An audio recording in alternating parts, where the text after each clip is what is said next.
એટલે આ દશા માનાથી વર્તો કરીને ઘડીની દશા બિહારવાની પ્રથા છે એ કોઈ પણ બેન દીકરીએ દશા માના વર્ત હવે કરવાના નહીં અને જેને દશામાં નડે એ બધા માને મારે એ મિલતી દો હું એકલી ગાડી ફેરવું છું દશામાં મારા ભેગા ગાડી ભરશે અને નડે તો મને નડે તમને કોણ નડશે નહીં બરોબર ને પછી આ ભુવાનું ને એનું જો ને એ કંટ્રોલ બારું છે પણ મહેરબાની કરીને કોઈ ભુવામાં ફસાતા નહીં તમારું જે કર્મ છે એનું એ છે અગત્યનું છે જેવું કર્મ કરશો એવું ભોગવશો અને એવા તમને બ્રહ્મમાં ઘાલશે કે તમને આર્થિક બરબાદ કરશે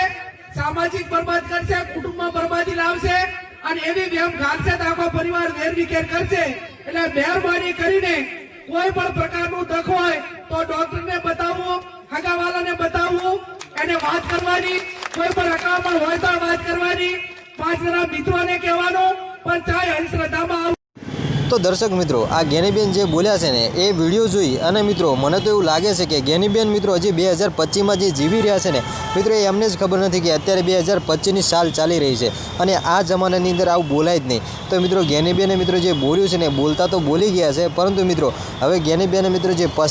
જ્ઞાનીબેન પસ્તાઈ રહ્યા છે ને એનો મિત્રો તમે વિચાર પણ નહીં કરી શકો હા બિલકુલ યાર કારણ કે મિત્રો જ્ઞાનીબેને મિત્રો ના બોલવાનું બોલી નાખ્યું છે અને અત્યારે મિત્રો જ્ઞાનીબેન સબ જેલમાં હોય સબ જેલમાં મિત્રો એટલે કે મોરબીની સબ જેલની અંદર મિત્રો હવે જ્ઞાનીબેન પૂરાઈ ગયા છે દર્શક મિત્રો અત્યારે સોશિયલ મીડિયાની અંદર જ્ઞાનીબેનના આ ઢળકો વિડીયો વાયરલ થયા છે અને એની અંદર મિત્રો જે જ્ઞાનીબેને જે મિત્રો કીધું છે કે દશામાના વ્રત ના કરો ભૂવામાં ના માનો અને અંધશ્રદ્ધામાંથી બહાર આવો જે મિત્રો જ્ઞાનીબેન મિત્રો બોલતા બોલી ગયા ને એ મિત્રો અત્યારે હવે જ્ઞાનીબેન મિત્રો બહુ પસ્તાઈ રહ્યા છે તો દર્શક મિત્રો આ વિડીયોની અંદર આપણે જે માહિતી આપવાના છીએ એ માહિતી આપીએ એના પહેલાં તમે મિત્રો આપણી ચેનલ પર પહેલી વાર નવા આવશો તો દર્શક મિત્રો ચેનલને સબસ્ક્રાઈબ કરી લેજો જેથી કરી બીજા પણ વિડીયો મળતા રહે તમને સૌથી પહેલાં તો દર્શક મિત્રો વાત કરીએ આપણે જ્ઞાનીબેન ઠાકોરની તો દર્શક મિત્રો જ્ઞાનીબેન ઠાકોર મિત્રો જે ભાષણ કરે એ તો બરોબર છે એમાં મિત્રો આપણે ના નથી પાડતા કારણ કે તેઓ રાજકારણ છે તો રાજકારણની રીતે મિત્રો તેઓ ભાષણ કરે એમાં મિત્રો આપણે કોઈ દખલગીરી કરતા નથી પરંતુ મિત્રો મારું એટલું જ કહેવું છે કે જ્ઞાનીબેન ઠાકોરે મિત્રો જે બેન દીકરીઓને એવું કીધું કે તમે વ્રત ના કરો અંધશ્રદ્ધામાંથી બહાર આવો ને ભૂવામાં માનશો નહીં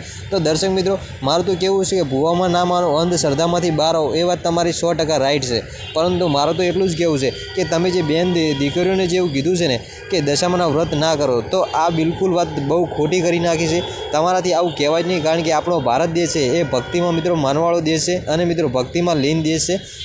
તો જ્ઞાનીબેને મિત્રો જે કીધું છે એ તદ્દન વાત ખોટી કરી છે તો દર્શક મિત્રો તમને શું લાગે છે કે જ્ઞાનીબેને જે કીધું છે એ વાત સાચી છે કે ખોટી છે એ મિત્રો તમે કોમેન્ટની અંદર જણાવતા જજો તો દર્શક મિત્રો આજના વિડીયોની અંદર આટલું જ મળીશું ફરી એક નવા વિડીયો સાથે બધાને જય માતાજી જય હિન્દ।